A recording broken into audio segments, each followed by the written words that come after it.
bonds to cooks essentially within weeks. Reuters is reporting it can expect two separate notes worth about $112 million in total. Exactly when they're going to come to market, though, that's still a bit unclear. Here's what's coming up tonight. South Africa's economy slows down by 6% in July and September of this year. The US holds its first impeachment hearing into President Donald Trump's conduct. And we'll bring you a new app that helps Zimbabweans living in South Africa to send food back home.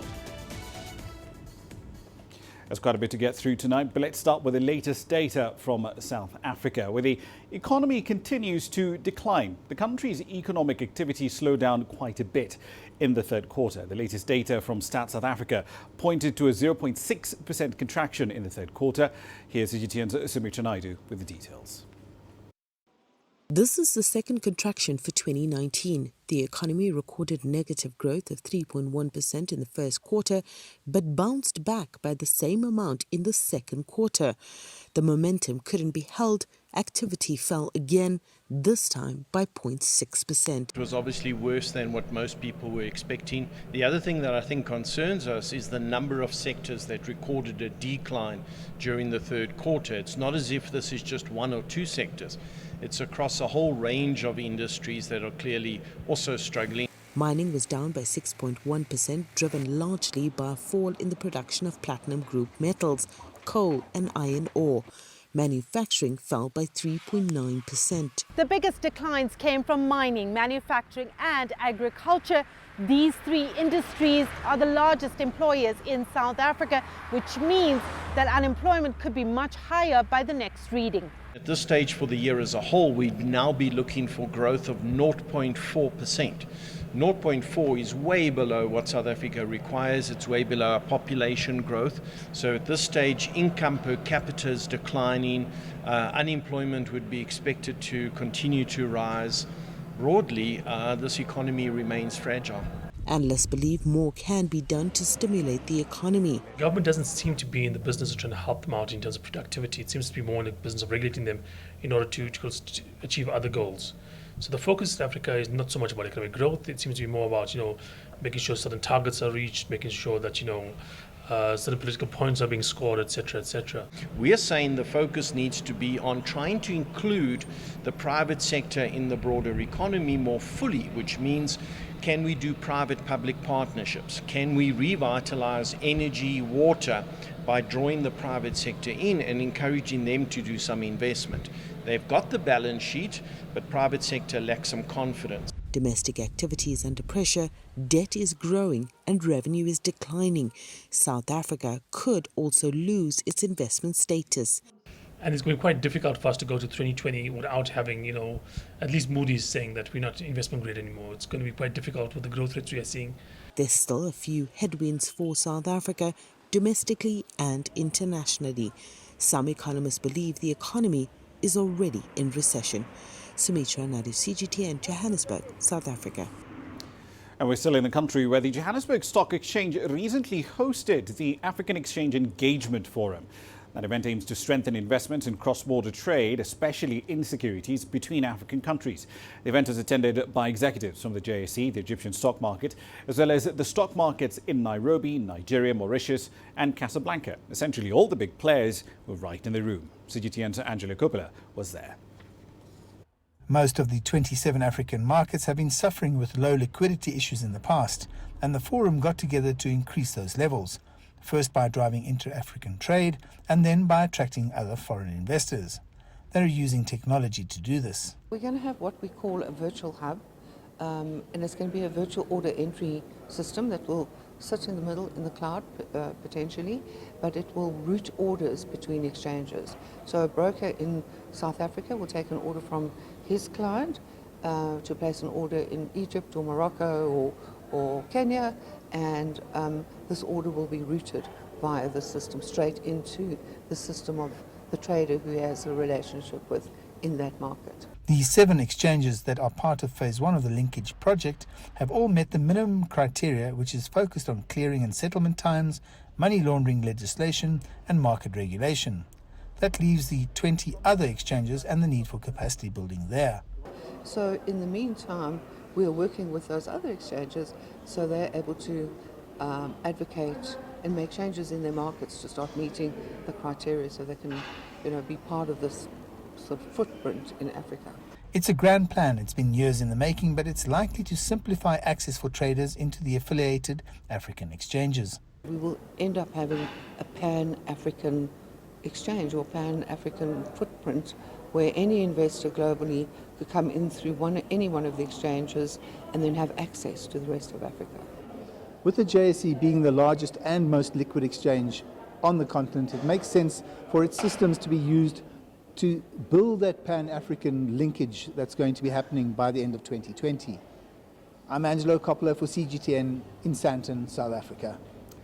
The transmission company of Nigeria has secured $210 million in debt funding from the African Development Bank. That funding is part of a much larger $1.6 billion program. It will help the West African economy upgrade its currently failing electricity transmission and distribution network. With the details, here's CGTN's Kelechi Emekalam. Poor electricity supply. That's a major challenge for business owners like Raymond Unadike. For the past 17 years, keeping his printing business afloat has been a daily struggle. Raymond depends solely on his high-capacity generator to operate his machines. Several small, medium and large-scale businesses suffer the effect of constant power outages. Up to 50% of their earnings could go into running costly generators. For the size of the generator I'm using, there's tendency for me to buy this up to 7,000, 8,000, 10,000 naira. Because I use a very big generator based on the size of my machines. They make it so expensive because something is supposed to do with 1 naira. Because of this, you ask more for more money. And customers, our clients are complaining. Power generation has gulped over 80% of investments in the sector. Not as much attention has been paid to the transmission and distribution systems. In fact, more than 40% of electricity generated in Nigeria go to waste. Distribution companies lack the capacity to accommodate them. So the $210 million loan from the AFDB is much needed to begin a system overhaul. First of all, it will improve the electricity supply across these areas, these 7 areas, particularly from the south going to the north. I mean, south is where you have most of the good connections. If you go upwards to and up north, you see that connections are a bit sparse and they are unable to get to the consumer. In the northeast region, the closest power plant, it's about 1,000 kilometers or 1,000 miles away, which is a Shiroro power plant. So there's obviously not enough access to these areas.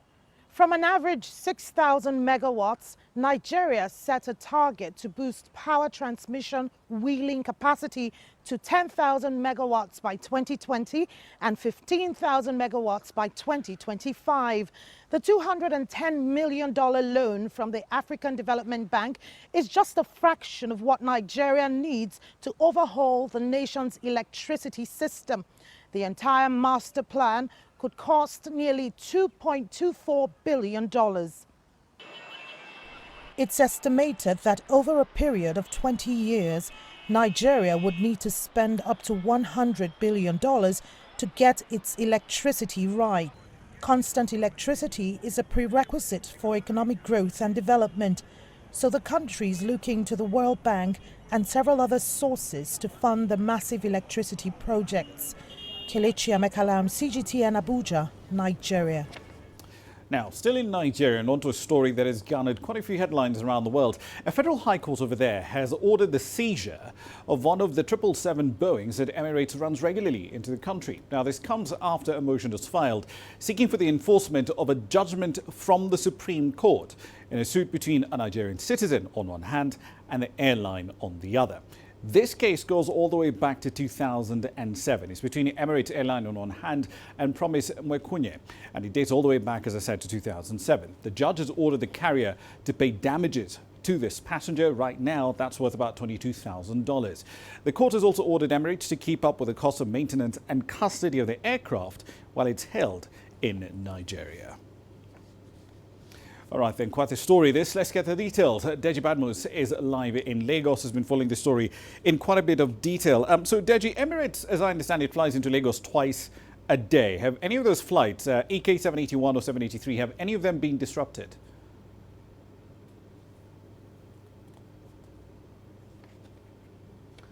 Well, Ramah, not exactly. The fact is that nothing has happened yet. There's been no flight disruption at all. The ruling, of course, as you know, was made yesterday. So besides, Emirates has 30 days within which to comply with the ruling. If it failed to do so, that is when action now would be taken against it. Besides, it's actually the law enforcement agents now that would have to take that action against Emirates. So we've had no disruptions at all. Emirates still has a lot of time to comply with, as I said, with the judgment. And, well, there's a chance. I don't think Emirates would allow this to affect its operation at all. I think there's every likelihood that it would comply before the expiration of the 30-day period just to avoid any disruption. Because, look, Nigeria is an important market for Emirates, for an airline that, basically makes 2 flights per day. It's an important market. I don't see Emirates allowing this to cause any problems for it at all. So I think there's every likelihood that it would eventually comply before the expiration of the 30-day period. Indeed, but ultimately, though, the facts paint a very different picture, because this is a case that has been running since 2007, and the airline then was found to have been in breach of its duties as a carrier. And yet, this is small money. This is a carrier that pays out tens of millions of dollars in orders for planes, and yet they're not paying up $22,000. Why?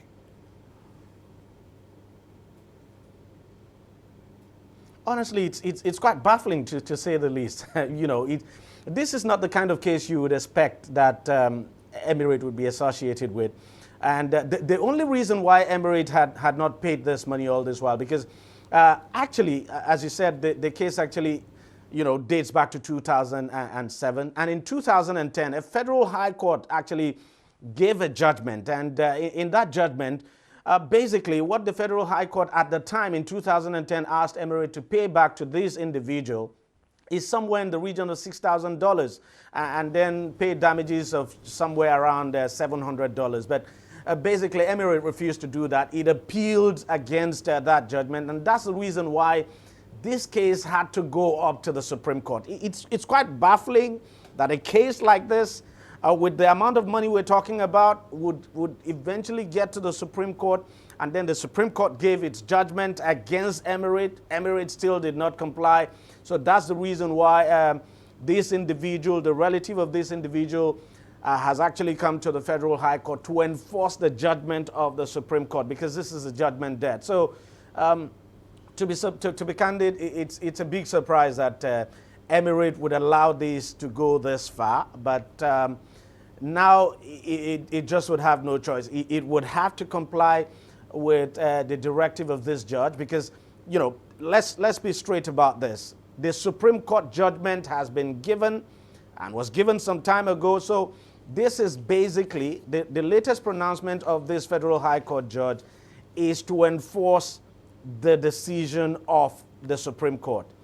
It surprises a lot of people, to be candid, Ramah. Everyone is surprised that, Emirates had not before now complied with the judgment of the Supreme Court. Indeed, and if they had, we wouldn't actually be talking about this. But to go back to that point, because the airline has defended its actions all the way to the Supreme Court. It's fought this over and over again. But let's go back to the beginning. Why did they bar the plaintiff, who they'd taken money from and confirmed several times, your ticket is valid? Why did they stop her from boarding one of the planes in Dallas in December of 2007?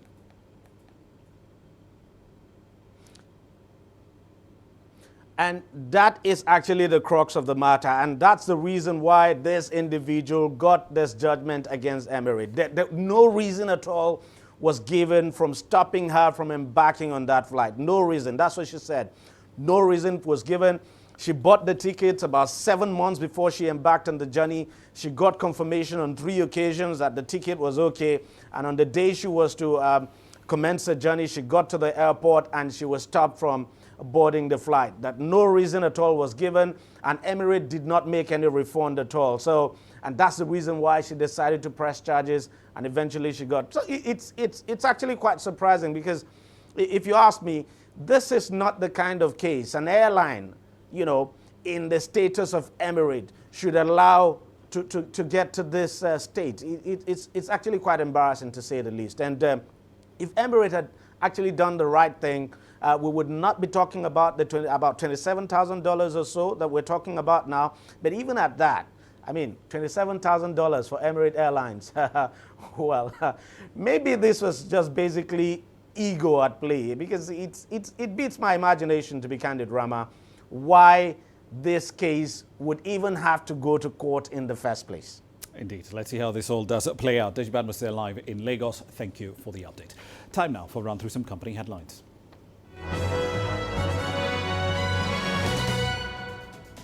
And we pick up with Nigeria's aviation sector. Shareholders in Nigeria's aviation industry have disapproved the merger between Rik Air and Aero to form a national carrier, as it were. The shareholders believe the proposed merger may cause a bit of confusion amidst the Air Nigeria project. Elsewhere, Grand Parade Investments is in talks to offload a majority stake in Burger King South Africa. The proposed sale would reduce the group's stake in Burger King from 96% to a non-operational minority interest. In the wake of the announcement, shares in GPI fell 6.8% to 24 cents. That's the lowest level they've been in almost 3 weeks. Still in South Africa, the telecommunications firm MTN has opposed the analysis and recommendations tabled by the country's Competition Commission. The sector watchdog released a report on Monday that instructed MTN and Vodacom to lower the costs of data. Vodacom and MTN could face prosecution if they fail to cut data prices within 8 weeks. And finally, the Google chief executive Sundar Pichai is set to replace Larry Page as the chief executive of the parent company Alphabet. Page and Sergey Brin are going to be remaining as directors of the company they founded some 21 years ago, however, but they will be giving up their CEO and president titles with immediate effect. Alphabet shares were up by about 0.6% following that announcement. That's a run through your company headlines.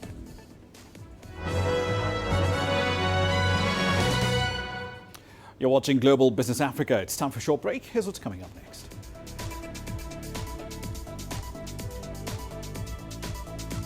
Egypt is getting $1.1 billion in trade financing for its commodities imports. And businesses in South Sudan are still struggling to recover from the country's 5-year civil war. The world economy as we know it is about to change. Global business reports highlight emerging markets, developing countries, and dynamic sectors worldwide. We feature top analysts and newsmakers to provide perspectives on every facet of business. From an on-the-ground perspective, we provide you with balanced and objective assessments. Fast, sharp, and insightful. Global Business, only on CGTN. Africa is the nexus of enterprise, and Global Business will tell you why it matters. From the mega investment projects to multi-billion-dollar mergers and acquisitions. Africa today collects, just in terms of revenues from taxes alone, $545 billion a year. If you take 10% of that and you devote it to the energy sector, problem solved. All this on Global Business, weekdays at this time on CGTN.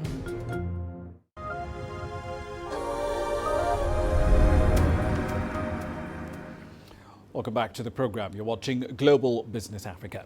Now, the head of Egypt's central bank, Tariq Amir, is set to start a second 4-year term in office. His tenure has been extended by the Egyptian head of state after a series of successful economic reforms. PSCGTN's Yasser Hakim with a preview of what you'd expect in his second term.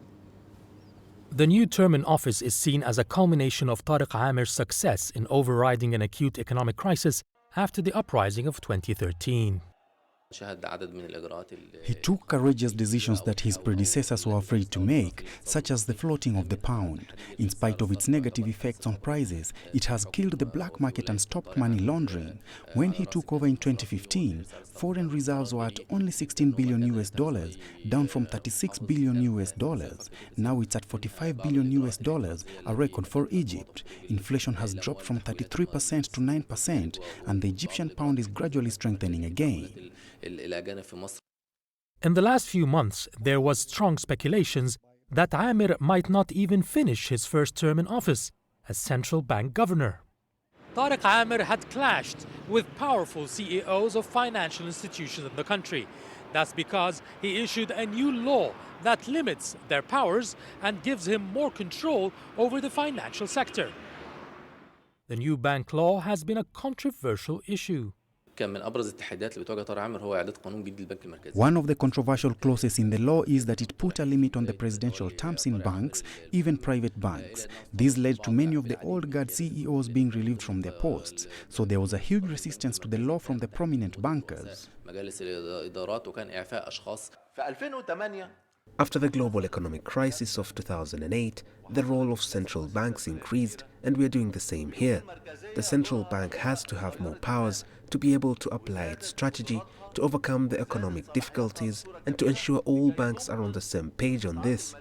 We took difficult decisions that angered some in the financial sector, but it proved worthwhile, and we managed to save the country from bankruptcy. But now that he's been given a new 4-year lease, experts say the next term might have less frictions.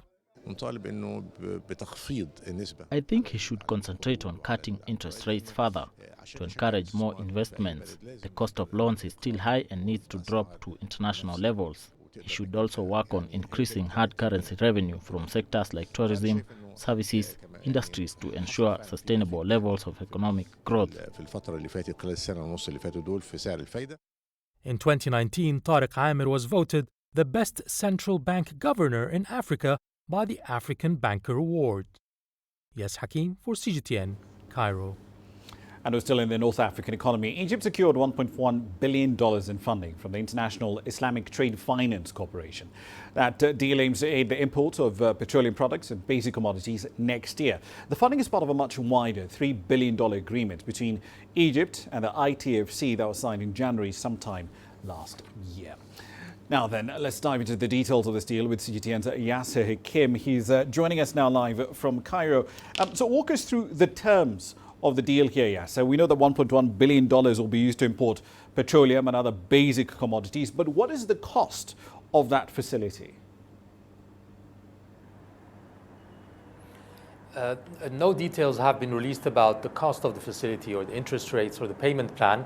We know it's part of a $3 billion deal that already Egypt had received another $500 million before, and the $3 billion will be totally received by the end of 2021 on different packages until the end of 2021. If you look at the Islamic Investment institution, it has loaned Egypt before. We're talking about a total of around $11 billion in the last 7 or 8 years. So there has been a history between both. And if you look at the previous loans, the rates were low rates in the 2-3% range with long payment plan. We're talking about 20 years and so forth. We don't know if this is the same, but if you look at before, that was the range we're talking about in previous loans by the institution to the Egyptian government. But do we know what percentage of this cash is going to go into petroleum imports vis-a-vis, for example, wheat imports or other commodities? Yes, out of the 1.1 billion that is already received in this batch, we're talking about 500 million will go to the petroleum products, and another 500 million will go to the commodities such as wheat. There's another batch that will be included in putting more emphasis and support and financial support for intra-African trade as well as SMEs. And this will be another batch that will be around $500 million to be received in a few months' time. But for this $1 billion, $1.5 billion will be going to commodities, wheat especially, and the other half will go to the petroleum products. Right, one last question for you. So Egypt's currency has been one of the best performers really across Africa at the moment. In fact, it's up by over 11% against the American dollar. It's an envious number for some of us in East Africa. What explains that run of gains that we've seen in the EGP dollar cross?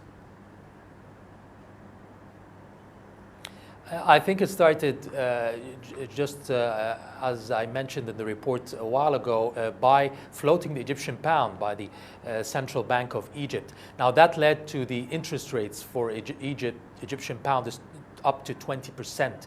Now this was not good for business, but it was good for the normal Egyptian. Many people had to scramble for Egyptian pounds, sell their dollars, and open accounts in pounds and certificates, 3-year certificates, and with a 20% interest rate, which was excellent kind of investment and risk-free. And this led to a high demand on the Egyptian pound.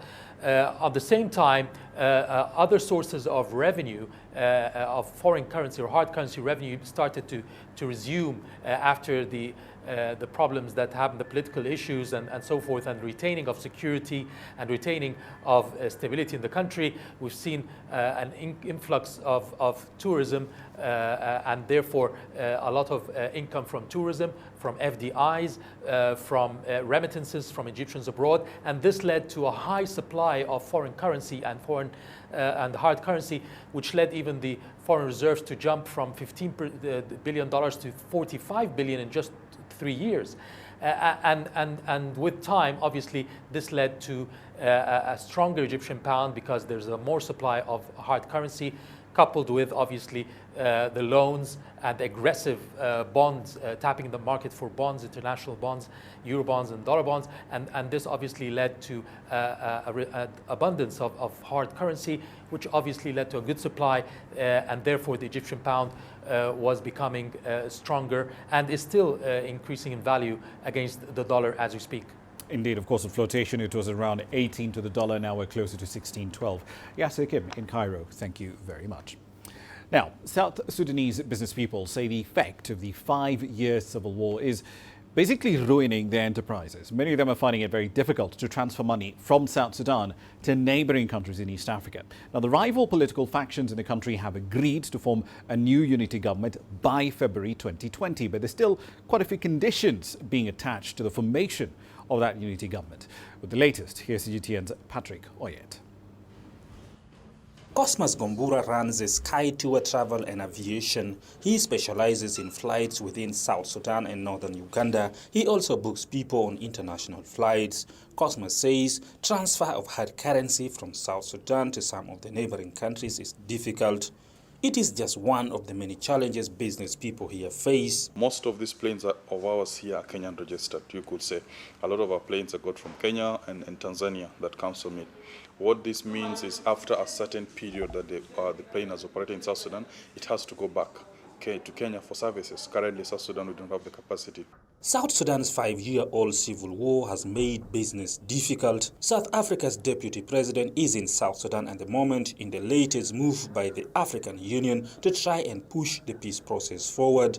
David Mabuza says he believes that South Sudanese leaders can settle their differences. I'm coming here to people that I trust. I'm sitting amongst yourself because I trust that finally we'll find a solution.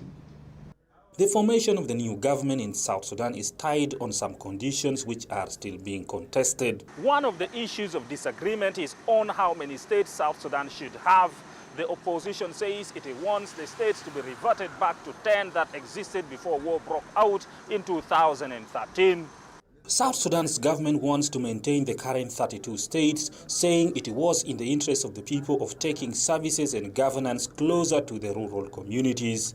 The East African Regional Body, IGAD, says the issue of the number of states could be easier to resolve if leaders on both sides of the political divide could compromise for the good of the people of South Sudan. The issue of number of states and their boundaries does not require resources or logistical arrangements. All it requires is a political will, the will to discuss and compromise in good faith. As South Sudan's government and opposition leaders try to sort out the contentious issues in the peace deal, traders here say their businesses may continue to suffer the impact of the conflict. Patrick Oyet, CGTN, Juba, South Sudan. On to Kenya now, where after what has been a year of turmoil in the agricultural sector, the coffee sector is looking for a bit of a rebound. 2018 and 2019 saw a 13% drop in output. And the CGTN's Robert Nyang now reports that decline has been attributed to a number of factors, key among them a decline in global prices. This is one of the busiest streets in downtown Nairobi. Outdoor market, bus terminus and the central railway station also in the vicinity. But unknown to many, it is also the nerve center for coffee in the country. On the second floor of Wakulima House, this is where we do the sampling of coffee. Daniel Mbivi, the CEO of Nairobi's Coffee Exchange, shows me where the country's coffee is displayed for traders. The coffee buyers have already collected about 250 grams, a size like this one, to go and do their own quality analysis from their labs. Okay. Because they can only be able to understand what they're coming to buy by doing the quality analysis. Kenya is Africa's 5th largest coffee producing country. The country mainly produces Arabica coffee, but 2019 has been a tough year for the sector. Coffee production in 2019-2020 is projected to drop to 650,000 bags, the lowest production in 50 years. This is mainly due to drought, low global prices and high production of Arabica in Brazil.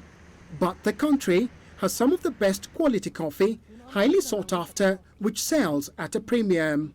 And the sector is beginning to see early signs of a rebound. We are now picking so well, more smiles. From last week's auction, things are showing up, and I'm anticipating a better thing next week.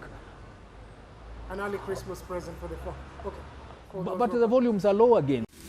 The decline in output is partly attributed to farmers dumping coffee for other crops due to poor governance of Kenya marketing cooperatives and a marketing structure that forces farmers to shoulder a large amount of risk. This is where the auction takes place. This is the auction hall.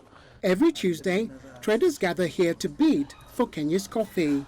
So once the USCT is enabled, then you can be able to bid. Of course, the highest bidder wins, but the sector also faces challenges. Farmers require significant support from government. Many produce on average of 2 kilograms of cherries from a bush that can produce at least 30 kilograms. These and other factors has seen its production significantly drop. Robert Nyang, CGTN, Nairobi, Kenya. At 18:33 GMT, time for a break. Here's what's coming up next.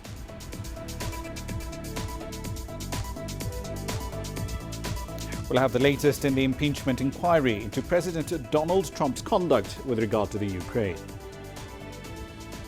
And China's pledging at least $500 million to boost enterprises in Hong Kong.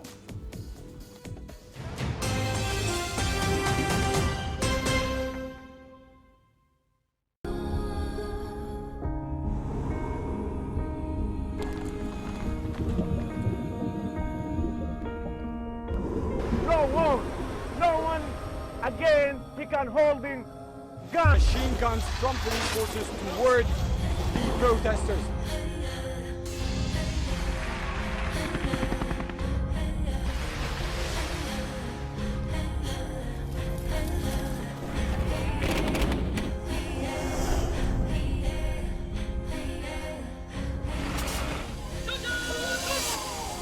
Were you worried about your life at that particular time? Not at all. Thank you very much for your time. What is your assessment of the state of the continent today? Africa has the potential to power itself. Excuse me.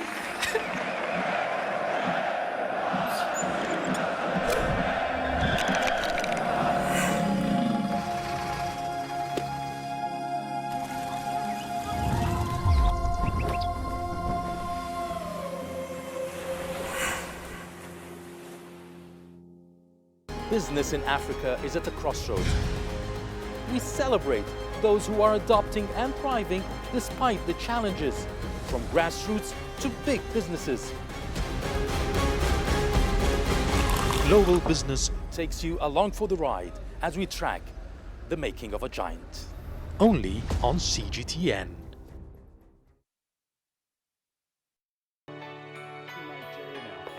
Economic data out of the country. The country's foreign currency reserves. With a dedicated and diverse team of anchors, CGTN now brings Africa to the palm of your hand. I'm Perina Karibe in the heart of Nairobi, which is bustling. From everyday heroes to the continent's most powerful figures, we bring their voices to you. We haven't changed. And this is something most of us are very excited about. We bring you news that's changing perspectives. I'm reporting from Nairobi City Center. News that brings Africa to the world.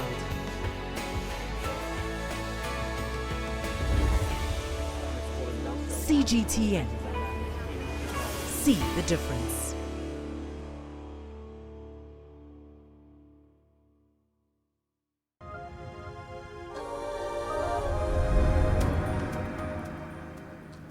Welcome back to the program. The U.S. House Judiciary Committee has kicked off its first hearing of the impeachment inquiry into the conduct of President Donald J. Trump with regard to the Ukraine. It includes the exploration of constitutional grounds for impeachment, including what constitutes bribery, high crimes and misdemeanors, and if Mr. Trump's actions do meet that constitutional bar. Let's get the latest on this. Charles Gibson has been following developments in Capitol Hill. He joins us now live from that very city, Washington, D.C. So, Giles, the Judiciary Committee is considering if the president's actions are impeachable offences. What's the latest? Well, the committee has just wrapped up for a quick recess, but really over the last several hours we've heard the three legal experts, the three witnesses chosen by the Democrats on the committee, outlining their different reasons for their pretty similar belief that President Trump did commit impeachable offences in his dealings with Ukraine and then his subsequent actions. The witness chosen by the Republicans, on the other hand, has taken a very different tack. He's Jonathan Turley. He's a law professor at George Washington University here in the US Capitol, and he has been trying to undermine the case for impeaching Donald Trump. I'll just quote one of his arguments to you. He said that these are the narrowest grounds ever used to impeach a president of the United States. So two different viewpoints playing out in that hearing room. Indeed. So the White House, though, has opted to not take part in an impeachment hearing in the House of Representatives this week. I mean, at face value, they're throwing away a chance to tell their side of the story in detail under oath instead of tweeting about it. Why?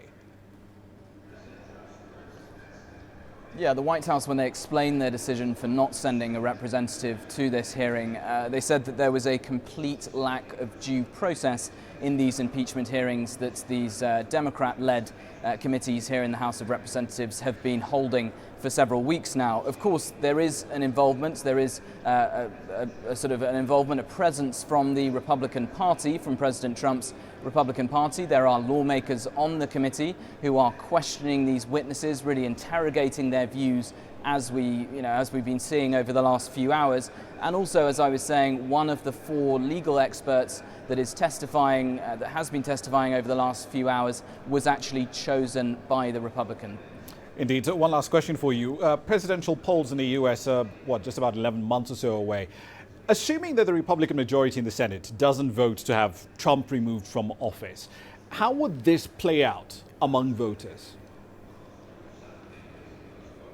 Yeah, Ramah, it's really interesting. If you look at the opinion polls in terms of how this impeachment process is impacting on the wider public, the rest of America outside of Washington, D.C., where I'm speaking to you from, there was a CNN poll back in October as these hearings were starting to get going, and that showed about a 50% support rate for impeaching President Trump and removing him from office. CNN did that exact same poll just in the last few weeks or so at the end of November, and they got almost identical results. 50% of the American public supporting impeachment and removing President Trump from office. So I think what we're seeing here really is all this action, all these hours and hours of testimony playing out here on Capitol Hill, But if you look at the American public, the needle doesn't seem to have moved very much since we started this impeachment process.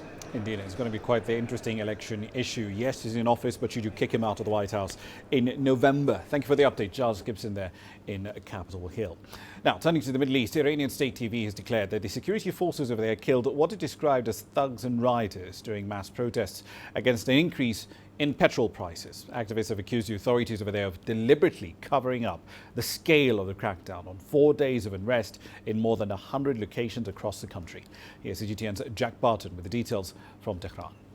The Iranian government's acknowledgement of the deaths during recent demonstrations was aired in a television report that itself criticised a local television station for reporting on the riots. Amnesty International claims at least 208 people were killed in the demonstrations, as well as in the crackdown that followed.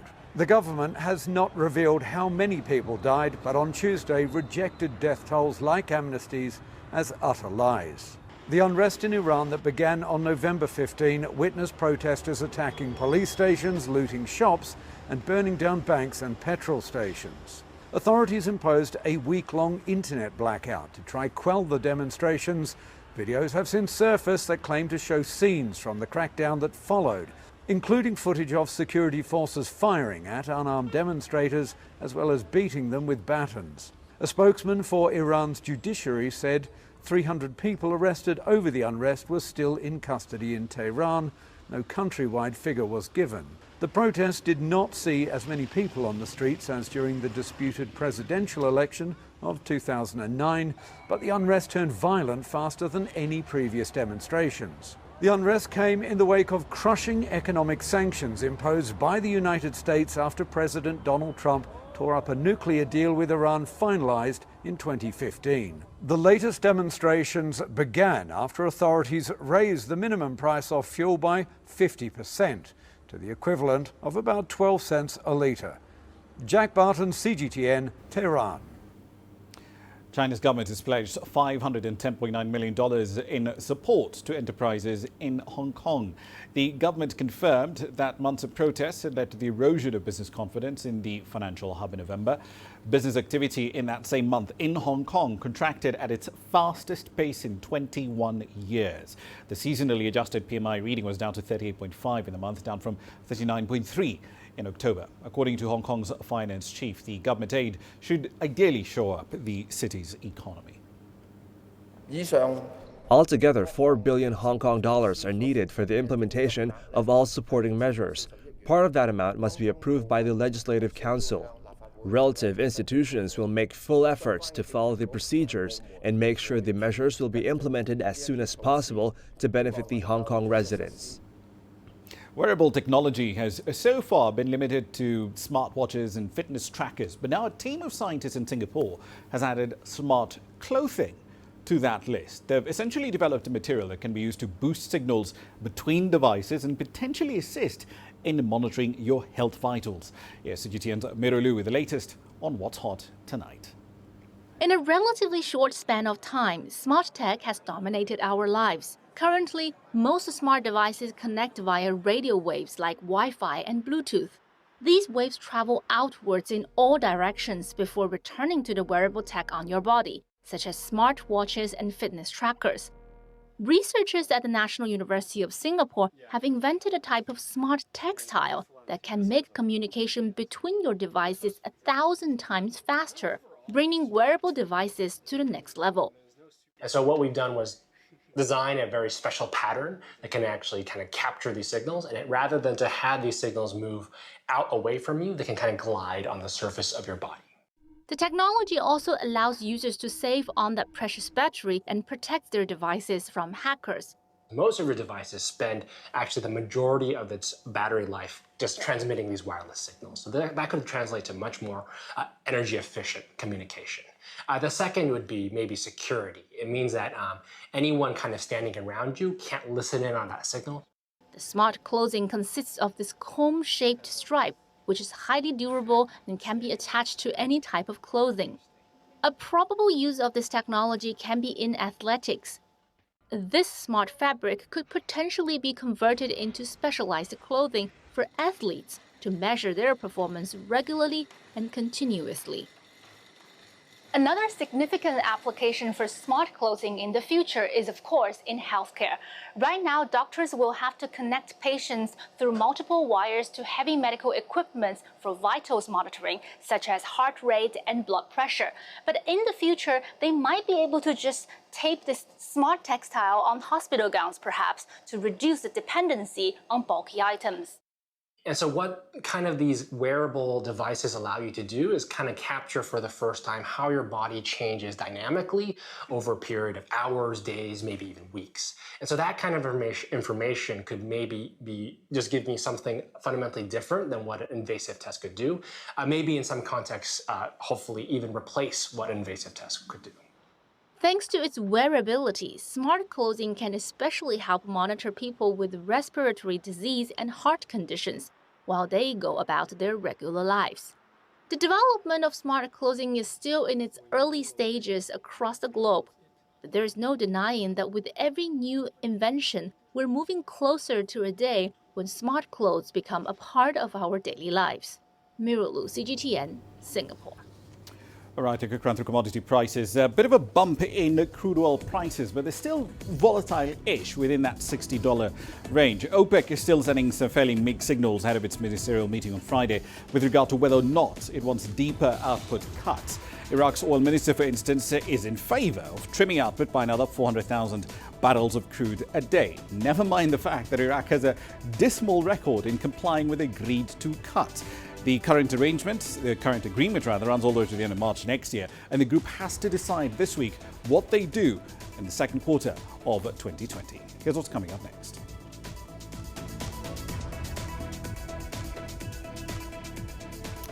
We'll introduce you to an app that helps Zimbabweans living in South Africa to send food back home. And we'll also introduce you to a Nigerian app that provides healthcare facilities at a fee. Images may appear to be identical, but looks can be deceiving. The difference is not always obvious. It has to be discovered. There are always different sides to a story. We put the focus on the details. To see more, to understand better. CGTN. See the difference. The greatest journeys, the greatest sights, the greatest adventures. Here in Panater, this weir allows the locals to walk on water. We're far more than just TV news. We're your passport to the wonders of Africa. To bring you stories of struggle, survival and hope.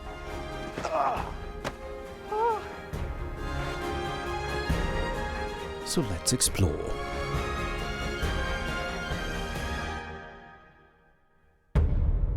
CGTN. See the difference. You don't find the stories of North Africa by sitting on the sidelines.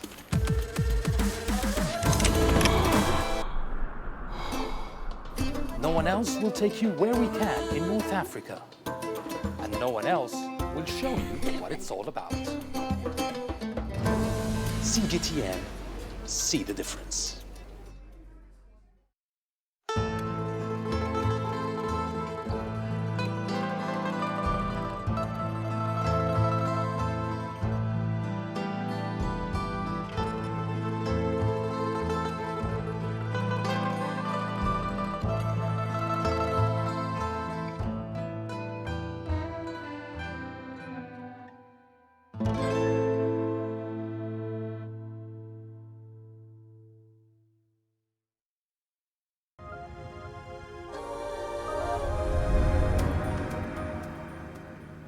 Welcome back. Zimbabweans do continue to struggle with a broken economy that's in the middle of its worst crisis in at least a decade and massive inflation running at well over 300%.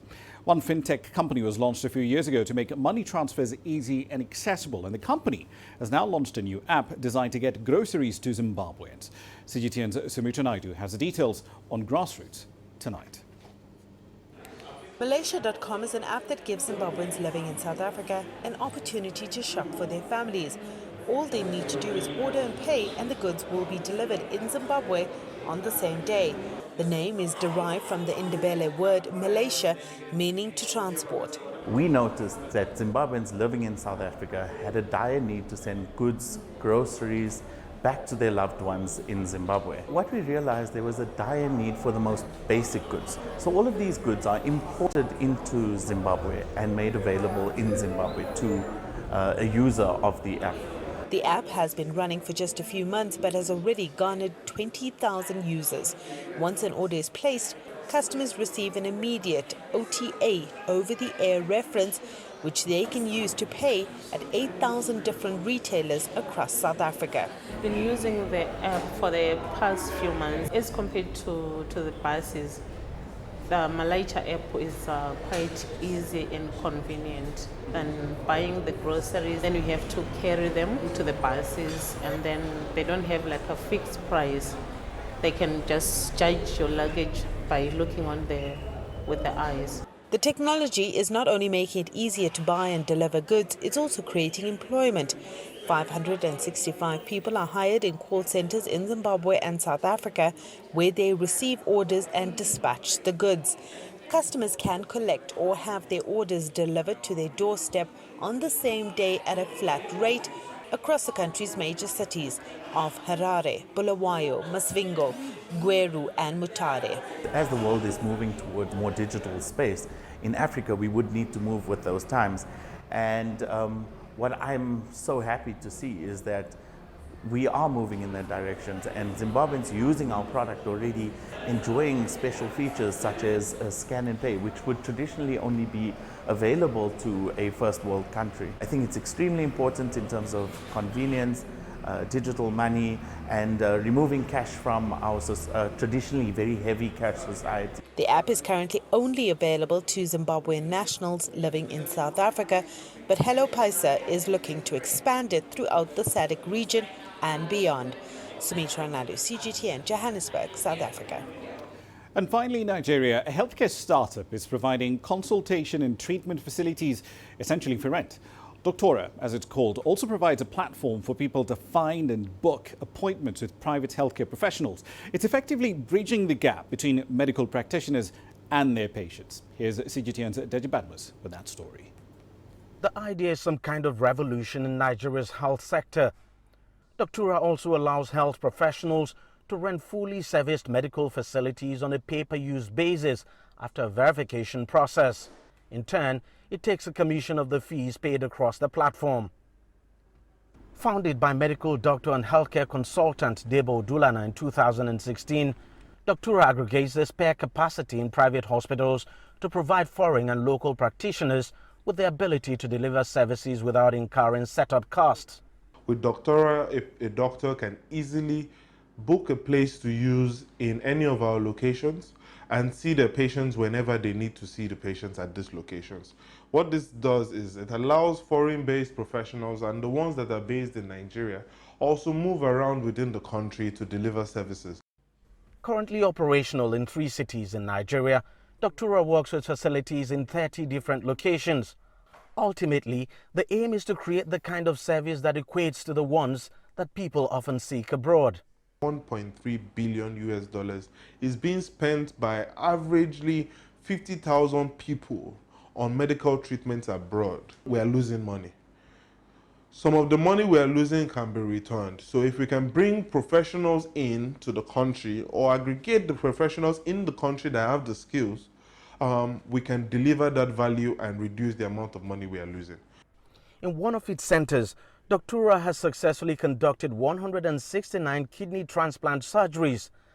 And Dr. Debo believes achievements like that can gradually revive the lost confidence in the Nigerian healthcare system.